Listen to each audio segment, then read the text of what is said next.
அறிஞர் கலைஞர் அவர்களுடைய நூற்றாண்டு விழா நாணய வெளியீட்டு விழா சென்னையிலே நடைபெற்றது. தமிழ்நாட்டின் முதலமைச்சர் மு.க.ஸ்டாலின் அவர்கள் தலைமை தாங்கினார். இந்திய நாட்டின் பாதுகாப்புத்துறை அமைச்சர் ராஜ்நாத் சிங் கலந்து கொண்டார். ராஜ்நாத் சிங் கலந்து கொண்டது மட்டும் இல்லாமல் அந்த 100 ரூபாய் நாணயத்தை வெளியிட்டார். அதை பற்றி சில விமர்சனங்கள் எழுந்திருக்கின்றன. அது என்ன விமர்சனம் எழுந்திருக்கிறது, அந்த விமர்சனத்துக்கு சரியா தவறா என்பதை இந்த வீடியோவில் பார்க்கலாம். இந்த வீடியோவில் பார்ப்பதற்கு முன் நமது PK தங்கராஜ் டிவி சேனலை சப்ஸ்கிரைப் பண்ணுங்க, நல்ல ஆதரவு. தமிழ்நாட்டினுடைய அரசியலில், பொது வாழ்க்கையில், கலைத்துறையில் 80 முதலமைச்சராக இருந்தார். எதிர்க்கட்சி தலைவராக பணியாற்றினார். திராவிட முன்னேற்ற கழகம் தொடங்கிய நாளிலிருந்து 1949 அதில் தன்னை இணைத்துக் கொண்டவர். அதற்கு முன்னால் திராவிட கழகத்தில் தந்தை பெரியாரின் தொண்டனாக இருந்து பணியாற்றியவர். இத்தகைய பெருமைக்கு உரியவர். தமிழ்நாட்டு முதலமைச்சராக இருந்தபோது ஒவ்வொரு முறையும் பல்வேறு திட்டங்களை நாட்டு மக்களுக்கு பயனளிக்கும் வகையில் செய்தவர். மக்கள் நல திட்டங்கள் எந்த அளவுக்கு தமிழ்நாட்டு மக்களுக்கு உதவியாக இன்றும் இருக்கின்றன என்பது நாட்டு மக்களுக்கு தெரியும். 1971ஆம் ஆண்டு இந்தியாவுக்கு பாகிஸ்தான் ஒரு போர் எச்சரிக்கை விடுத்தது. இந்தியாவிலேயே முதலாக தமிழ்நாடு சட்டமன்றத்தில் பாகிஸ்தானை கண்டித்து தீர்மானம் போட்டவர் முத்தமிழறிஞர் கலைஞர். அது மட்டுமல்ல, போர் நடைபெற்றது. அந்த போருக்கு பெரும் நிதி தேவைப்பட்ட போது தமிழ்நாட்டின் சார்பாக 6 கோடி ரூபாயை பிரதமர் இந்திரா காந்தியிடம் வழங்கியவர். 1999 கார்கில் போர் நடைபெற்றது. கார்கில் போருக்கு தமிழ்நாட்டின் சார்பாக 50 கோடி ரூபாயை அளித்தவர். 3 தவணையாக 50 கோடி ரூபாயை பிரதமராக இருந்த வாஜ்பாயிடம் அளித்தவர். எந்த மாநிலமும் இந்த அளவுக்கு நிதியை வழங்கவில்லை. இந்த உதாரணங்களை 2 மட்டும் ஏன் சொல்கிறேன் என்றால், அவர் தமிழ்நாட்டு முதலமைச்சராக திராவிட முன்னேற்ற கழகத்தை அண்ணாவின் வழியில் நடத்தி கொண்டிருந்தாலும், இந்தியா என்கின்ற நாட்டுக்கு சோதனை வருகின்ற போது தமிழ்நாட்டின் சார்பில் தன்னுடைய பங்கை செலுத்தியவர், பற்று மிக்கவர் என்பது இதிலிருந்து நமக்கு புரிகிறது. அது உண்மைதான். ஆனா இப்ப என்ன பேசுறாங்க அப்படின்னா, சில பேர் அரசியல் ஏதோ பேசணும் இல்லையா, காலையில 10 மணிக்கு எழுந்திரிச்சு 11 மணிக்கு வீட்டுக்கு முன்னாடி இருக்கிற பத்திரிகையாளர்களுக்கெல்லாம் ஏதோ ஒன்று பேசிட்டு போகணும்ல. இந்த விழாவை பற்றி இந்த விழாவை வச்சு உடனே ஒரு பொருளை கிளப்பியிருக்காங்க. பாஜகவுக்கும் திமுகவுக்கும் ஒரு ரகசிய தொடர்பு இருக்கிறது. இதுல என்ன ரகசிய தொடர்பு? அருணாச்சலத்தை எதிர்க்கின்ற கட்சி திமுக, அதை கொண்டு வர பாதுகாக்க துடிக்கின்ற கட்சி பாஜக. கொள்கை அளவில் இரண்டுக்கும் ஒத்தே வராது. தந்தை பெரியாரின் கொள்கை, அண்ணாவின் கொள்கை தான் இந்த கழகமும் அரசும் நடத்தி கொண்டிருக்கிறது. அந்த திராவிட மாடல் தான் என்று அறிவித்திருக்கிறார்கள். திராவிட மாடலுக்கும் அந்த ஆரிய மாடலுக்கும் ஒத்தே வராது. அப்படி இருக்கிறப்ப இந்த ரகசிய தொடர்பு. முன்னாள் முதலமைச்சர் 100 ஆண்டுகள் முடிவடைந்தது. அவருக்கு ஒரு சிறப்பு செய்கின்ற வகையில் ஒரு 100 ரூபாய் நாணயத்தை வெளியிட்டிருக்கிறார்கள். அந்த 100 ரூபாய் நாணயத்தை வெளியிட்டது ஒரு மத்திய அமைச்சர். அந்த நிகழ்ச்சி ஒன்றிய அரசு நடத்துகிறது. இதில் தமிழ்நாட்டை சேர்ந்த அத்தனை அமைச்சர்களும் அத்தனை சட்டமன்ற உறுப்பினர்களும் கலந்து கொண்டார்கள். அரசியல் கட்சி தலைவர்கள் எந்தவித வேறுபாடும் இல்லாமல் கலந்து கொண்டார்கள். பிரபலங்கள் கலந்து கொண்டன. இதெல்லாம் நம்ம பத்திரிகை மூலியமாகவும், தொலைக்காட்சி மூலியமாகவும், ஊடகங்கள் மூலியமாகவும் பார்த்துருக்கோம். எதுக்கு ஒரு 4 பேர் வேணும்ல? அந்த 4 பேர்ல இந்த சீமான், அன்புமணி, பிரேமலதா, டெட்பாடி, இந்த 4 பேரும் சேர்ந்துட்டு கத்துற கத்து ஓவர். ஒவ்வொருத்தரும் ஒவ்வொரு பாயிண்ட். பாஜகவுக்கும் திமுகவுக்கும் கள்ளத்தொடர்பு. அப்புறம் இவர் சீமான் ஸ்டாலின் ஏன் பேண்டோடைய நேரத்தை மாற்றிட்டு வந்தார்னு ஒரு கேள்வி. அந்த அம்மா பிரேமலதா ஸ்டாலின் ஏன் அவர் பேண்ட் போட்டுக்கிட்டாருன்னு ஒரு கேள்வி. அன்புமணியும் அவர் வழக்கமான பாணியில் ஏதோ ஒன்று சொல்லிட்டு இருக்காரு.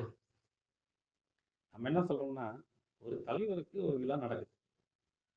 இதெல்லாம் நீங்களும் கலந்து கொண்டு அவர்களுடைய பெருமைகளை பேசணும்னு தான். அவரை பற்றி உங்களுக்கு நன்றாக தெரியும். கலைஞரை பற்றி அவரும் மறைந்து விட்டார். மறைந்ததற்கு பிறகு ஒரு நிகழ்வை ஒரு ஒன்றிய அரசு நடத்துகிறது. அது நடத்துவது தான் சிறந்ததும் கூட. நமக்கு நாமே பாராட்டிக்கிறதுல என்ன இருக்கு?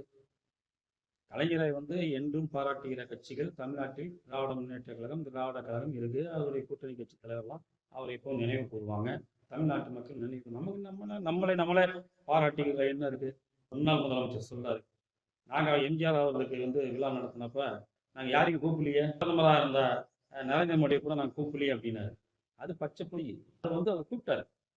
மேடையிலேயே கூட அறிவிக்கிற வீடியோக்கள்லாம் அந்த இன்னைக்கு வந்து ஊடகங்களில் வைரல் ஆகிட்டு இருக்கு. அந்த அவர் முன்னாள் முதலமைச்சர் பேசின பேச்சில், நாங்கள் வந்து பிரதமர் நரேந்திர மோடி அவர்களை எம்ஜிஆருடைய 100ஆண்டு நாள் அழைத்திருக்கிறோம், அவர் அந்த நாணயத்தை வெளியிடுவார் அப்படின்னு பேசினாரு. அதுக்கப்புறம் நேரில் போய் பார்த்தாரு. ஆனால் அந்த பிரதமர் அந்த நிகழ்ச்சியில் அன்றைக்கு காலகட்டத்தில் கலந்துக்கல. அது ஏன் என்பது நமக்கு தெரியாது. பிரதமருக்கும் பழனிசாமிக்கு மட்டும்தான் தெரியும். இதை வந்து இப்போ மாற்றி பேசல என்ன இருக்கு? சரி சரி, ராஜ்நாத் சிங் வந்து வெளியிட்டதுல என்ன குறை? அவர் ஒரு இந்த நாட்டுடைய பாதுகாப்புத்துறை அமைச்சர் வந்திருக்கிறாரு.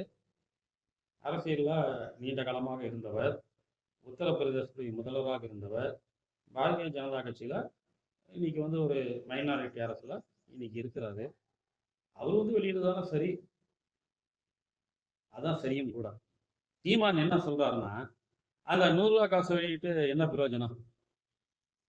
அந்த 100 ரூபா காசு வந்து டாஸ்மார்க்கு தான் போகும் அப்படின்னு வாய்க்கு வந்தபடி அவருக்கு சீந்தமிழன் பெரிய அறிவாளி இல்லையா, அவர் வெளியிடுறாரு. அந்த பிரேமையில தான் நீங்கள் வந்து அந்த 100 ரூபா நாணயத்து வழியில் அக்கறை காட்டுறீங்க, மக்கள் பிரச்சனையை பற்றி நீங்கள் கண்டுக்கிறது இல்லை அப்படிங்கிறது. எந்த மக்கள் பிரச்சனையே இந்த அரசாங்கம் கண்டுகொள்ளாமல் விட்டது? ஒன்றை சொல்ல முடியுமா? மக்கள் கேட்காமலேயே அவர்களுக்கு என்ன தேவையோ அதை உணர்ந்து குடிக்கின்ற அரசாக, மக்களுடைய நன்மைகளுக்காக பாடுபடுகின்ற அரசாக தான் இந்த அரசு இருக்கு. அதோடைய பல்வேறு நலத்திட்டங்கள் சாட்சி. காமராஜர் காலத்திலிருந்து, எம்ஜிஆர் காலத்திலிருந்து, ஜெயலலிதா காலத்திலிருந்து அந்த கட்சியெல்லாம் என்னென்ன திட்டங்கள் கொண்டு வந்தாங்களோ அத்தனையும் அவங்களாம் வந்து அப்புறப்படுத்தல. அதே திட்டத்தை தொடர்ந்து செய்கிறார்கள். அதற்கு இன்னும் மெருகேட்டி கொண்டு இருக்கிறார்கள் என்பதுதான் உண்மை. அது இல்லாமல் புது புது திட்டங்களை அறிவிச்சுட்டு இருக்காங்க. பெண்கள் கல்லூரி வரை சென்றால் பெண்களுக்கு 1000 ரூபா. சரி, தவ குழந்தை திட்டம் போட்டோம், அவங்களுக்கு ஒரு 1000 ரூபா. அரசு பள்ளியில் படிச்சிருக்கணும், கல்லூரியில் படித்தா ஒரு 1000 ரூபா ஒரு உதவியாக இருக்குது. இதில் என்ன? இதுக்கு 1000 ரூபா அரசு அப்படின்னு இவர் வெற்றிவேடு சீமான் சொல்லிட்டு இருக்காரு. இதெல்லாம் ஒரு டாபிக்ல நம்ம ஏற்கனவே பேசியிருக்கோம், அதெல்லாம் விடுங்க. இப்போ இந்த விழா வந்து சிறப்பான முறை நடந்தது. 100 ரூபா நாணயம் வெளியிட்டாங்க.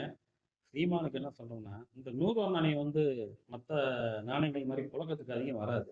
முதல் அதில் தெரிஞ்சுக்கணும். நிறைய தலைவர்களுக்கு இந்த நாணயங்களை வெளியிட்டிருக்காங்க 100ஆண்டு விழா முன்னிட்டு. நேருவுக்கு, காந்திக்கு, ஏன் வாஜ்பாய்க்கு, புரட்சித் தலைவர் எம்ஜிஆர் அவர்களுக்கு, இன்னும் எல்லாத்துக்குமே வெளியிட்டிருக்காங்க. அந்த வரிசையில் கலைஞர் இன்னைக்கு வந்து இடம்பெற்று அந்த நாணயம் வெளியிட்டிருக்காங்க. அந்த நாணயத்தை வந்து எத்தனை நாணயங்கள் வெளியிடுவார்கள் என்றால் 5 to 10, அதிகபட்சம் 100 நாணயங்கள் வெளியிடுவாங்க. அந்த நாணயங்களுடைய விலை வந்து வாஜ்பாய்க்கு, எம்ஜிஆருக்கு அந்த 100 ரூபா நாணயத்துடைய விலை வந்து 6000 ரூபாய் என்று அப்போது நிர்ணயித்தார்கள். இப்போது வந்து இந்த கலைஞருடைய நாணயம் எத்தனை வெளியிடப்படும், எத்தனை நாணயங்கள் வெளியிடுவார்கள், அதை வந்து நிர்ணயம் செய்யக்கூடிய பொறுப்பு நிதி அமைச்சருக்கும் ரிசர்வ் வங்கிக்கும் மட்டும் இருக்கு. இதுதான் வந்து ஒரு சட்டம், இல்லைன்னா ஒரு மரபு. இது அவங்க 2 பேரும் சேர்ந்து வெளியிடுவாங்க.